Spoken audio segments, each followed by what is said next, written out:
What's going on? It's your boy Reggie. Welcome to another edition of 100 Yards and Running Special Christmas Eve, Week 16 edition. I hope everybody's enjoying themselves.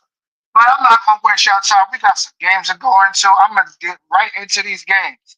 Saturday night, we had two games, two important games going on, both in the AFC and NFC. Well, both of these games was going on in the AFC this weekend. Let's dive right into it. We had the Kansas City Chiefs and Patrick Mahomes playing at home at Arrowhead against CJ Stroud and the Houston Texans. Now, this was a short week for Mahomes. Most people wasn't sure if Mahomes was going to play.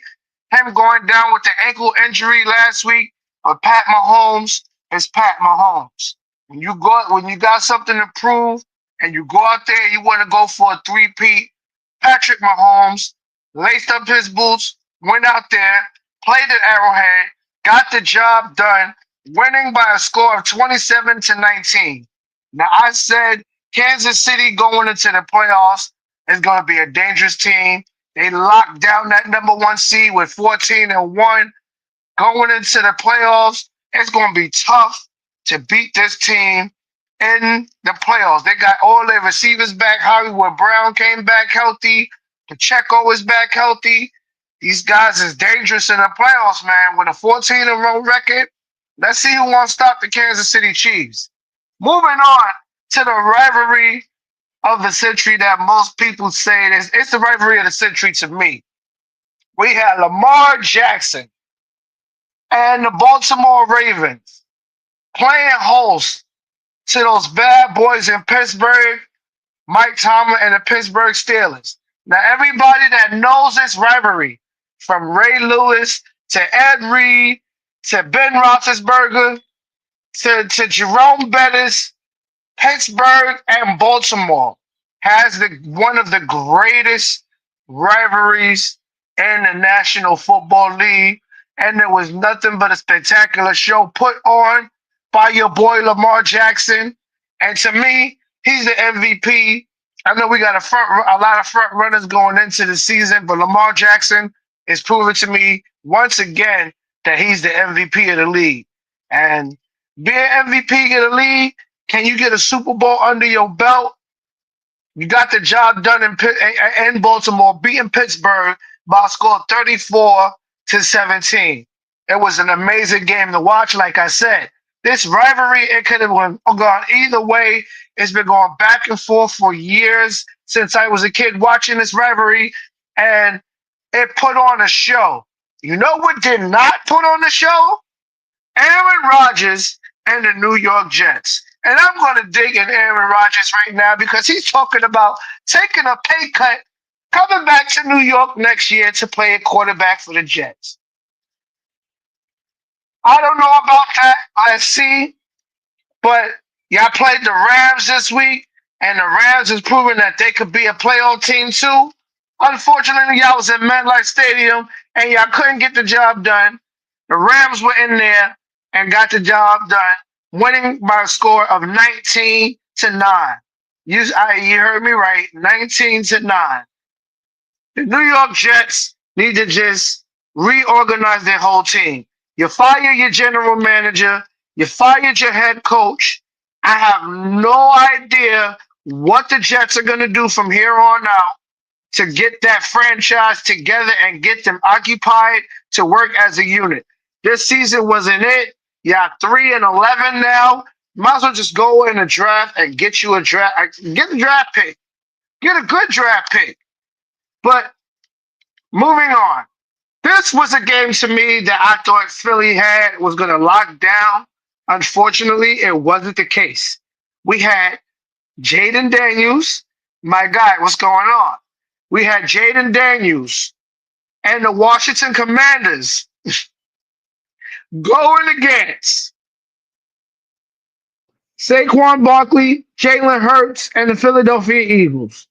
The Eagles started red hot in this game. Saquon is going for that rushing record that nobody could break. And Philly, I think he's going to get the record the next game or when he play the Giants because, let's face it, the record is in reach. Now, here's what Philly messed up. Jaden Daniels showed that he has a heart to go out there and finish a game off. No game is finished until you go out there and prove what you need to go out there and prove as a team and as a great quarterback.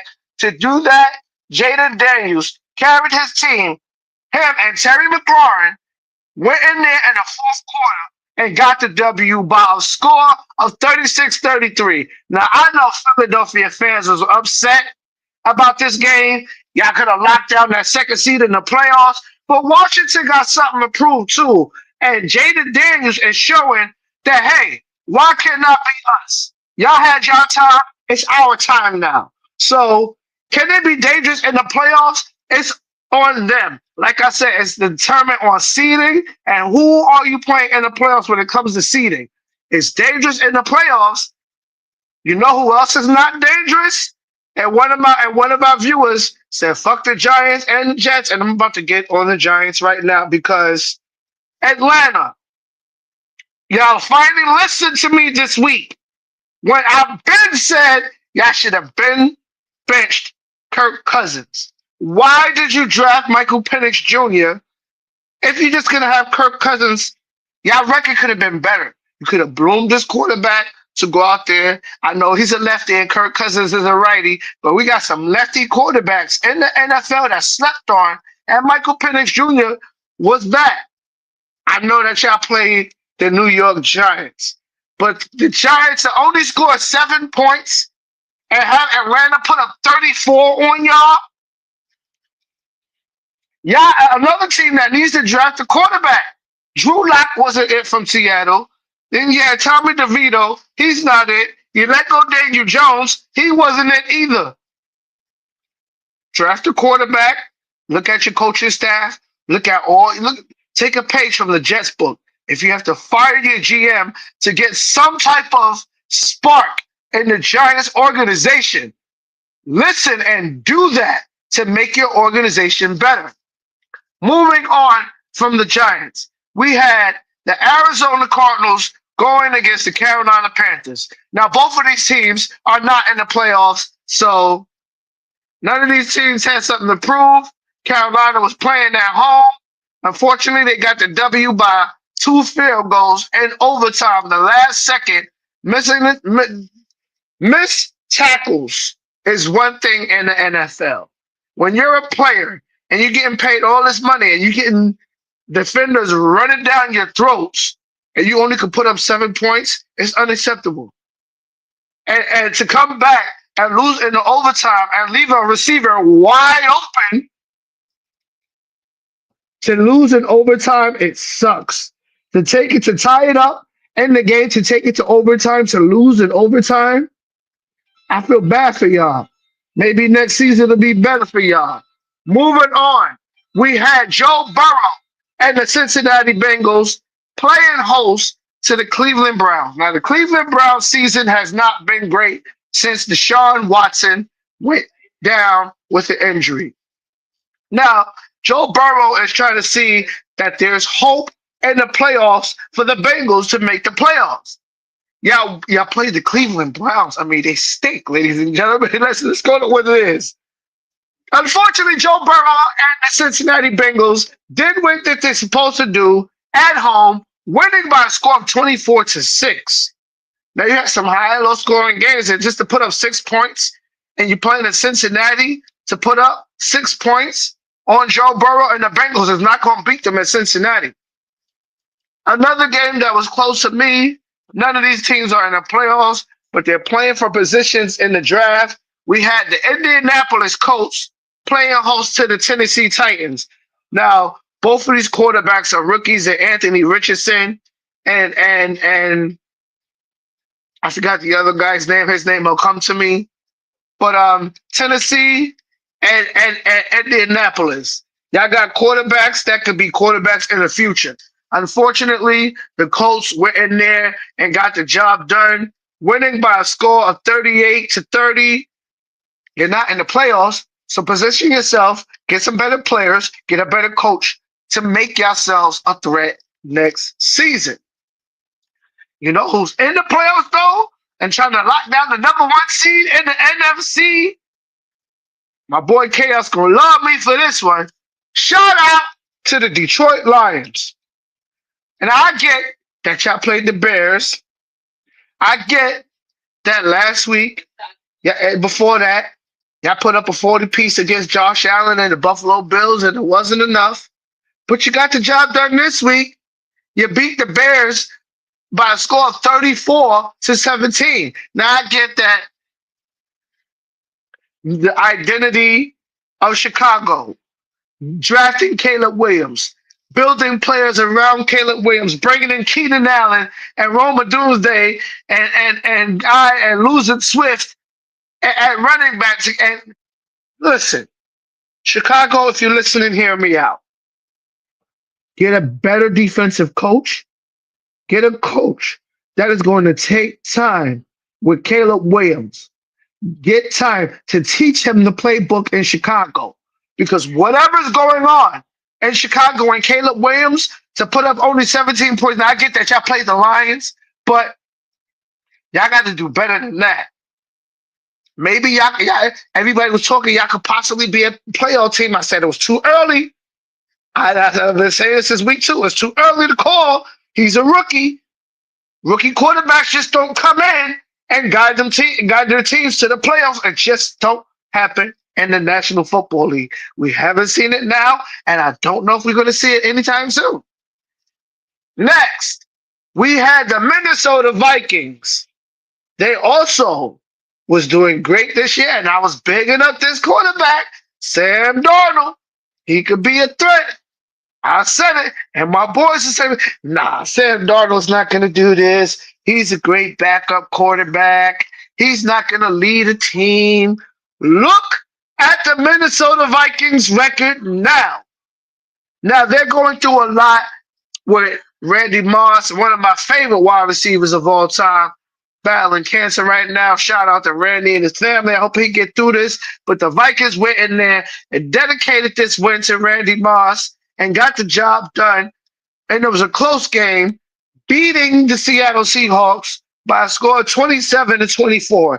Now, Seattle's problem is this. When Geno Smith is under pressure, he's either going to A, turn the ball over, B, get sacked, or C, go down and fumble the football.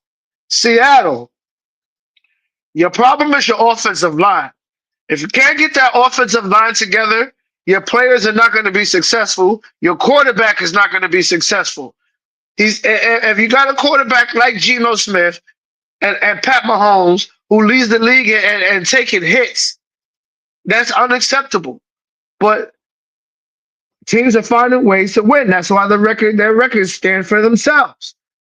Buffalo played host to the New England Patriots this week.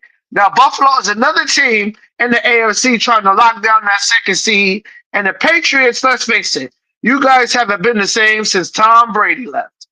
Now he's in the broadcast booth calling America's Game of the Week games. But Buffalo and Josh Allen went in there, gotta blame it on the Bears coaching. I mean, bro, shout out to my boy Skrilla. Bro, we can't deny the Bears coaching. I mean, they got great players, but it's just since they had great coaches, like the coaching staff hasn't been great in Chicago to me. Because if it was, they would have built successful players around the the quarterbacks that they did have on the Bears, like Rex Grossman's down the line. I'm not saying that Chicago cannot be that great team. Get great players in the draft coming up this week, and y'all could be a threat in the playoffs next week. Keep Keenan Allen, keep Roman Doomsday, get an offensive coordinator or a coach that is going to take time with Caleb Williams, because what he's doing right now, he's working too fast. He's moving too fast. Relax. You're a rookie. Take your time. Get your feet wet. I get that it's your first year. Next year, you could do a 360 what CJ Stroud did. and carry your team to the playoffs and be a threat in the NFC. That's all I'm saying about Chicago. Now, Jacksonville and Vegas, two more teams that's not in the playoffs. Jacksonville is not the same. I get that y'all got a coach that coached Philly and won a Super Bowl.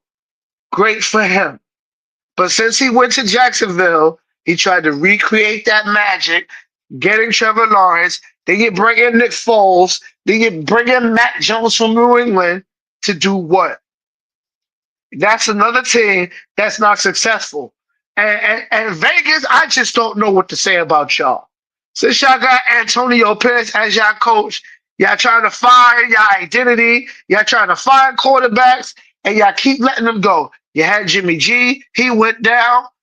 Gardner Minshew, really? He wasn't going to carry a football team. Come on.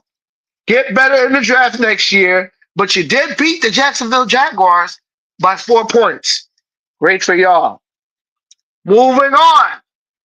Another team that was in the Super Bowl last year, and teams that, and I say it every time, teams that make the Super Bowl last year, they don't always make it back the year after that.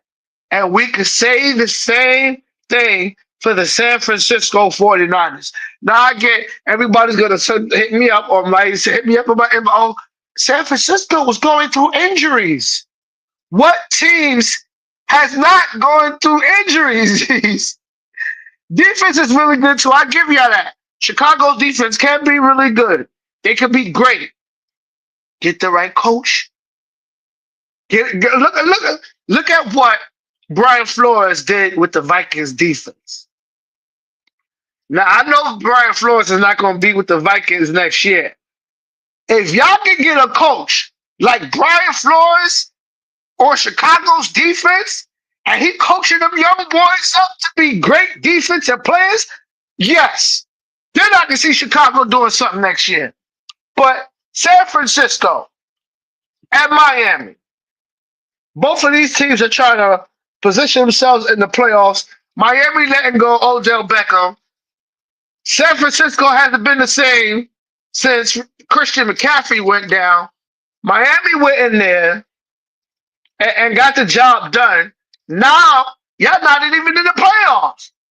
You see, y'all went from Super Bowl to missing the playoffs.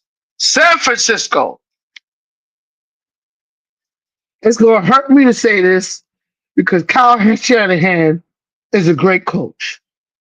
San Francisco, you guys have to move on from Kyle Shanahan as your coach. Get a good defensive-minded coach or offensive-minded coach. Get a young guy like a Sean McVay or bring in Mike Vrabel. Bring in a coach that's going to change y'all culture and bring in players that's going to play with y'all and make y'all be that great defense that we know y'all can be. But to lose 29-17 to the Dolphins, I get it. Both of y'all trying to find a playoff push. Unfortunately, this isn't the season for y'all, and they're not going to do it. I'm not a Falcon fan, bro, but I thought Chicago was going to be good. I mean, we all thought Chicago was going to be good. When they builded players around Caleb Williams like Roma Doomsday and bringing in Keenan Allen from the Chargers, I said, okay, maybe they could get, maybe they got weapons around Caleb. But Caleb is a rookie. He got to take his time. He got to be patient. And Chicago got to work on that offensive line. Their defense is right there. They could be right there. The problem is that offensive line. Get a great offensive line. Start with the draft. Bring in some of them guys from Colorado. Look at some of them players from Oregon. Bring in some of them players. Look at their offensive lines, bro.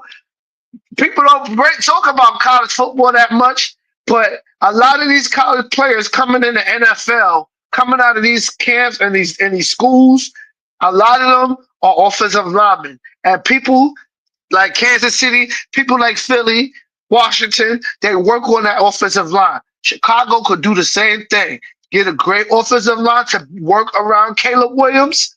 Make sure Swift is healthy next year. Keep a Keenan Allen. Roma Doomsday gonna be great next year. Get a good tight end.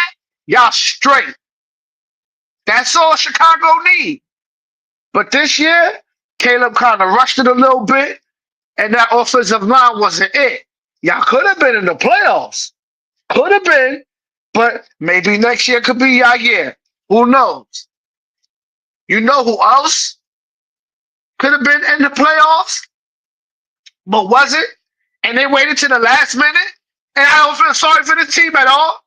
Jerry Jones and the Dallas Cowboys. It was a battle in Texas. We had the Tampa Bay Bucks going to Texas against the Dallas Cowboys. Now, is Tampa going to be a team to beat in the playoffs? They could be. They should call the Tampa Bay Buccaneers the Tampa Bay Mayfields, the Tampa Bay Baker Mayfields, because what Baker Mayfield did with the Tampa Bay Buccaneers this season, nobody saw them being in the playoffs, but they were they're in there. They beat Dallas by a score of 24-26. It was a close game, and anybody could have won that game.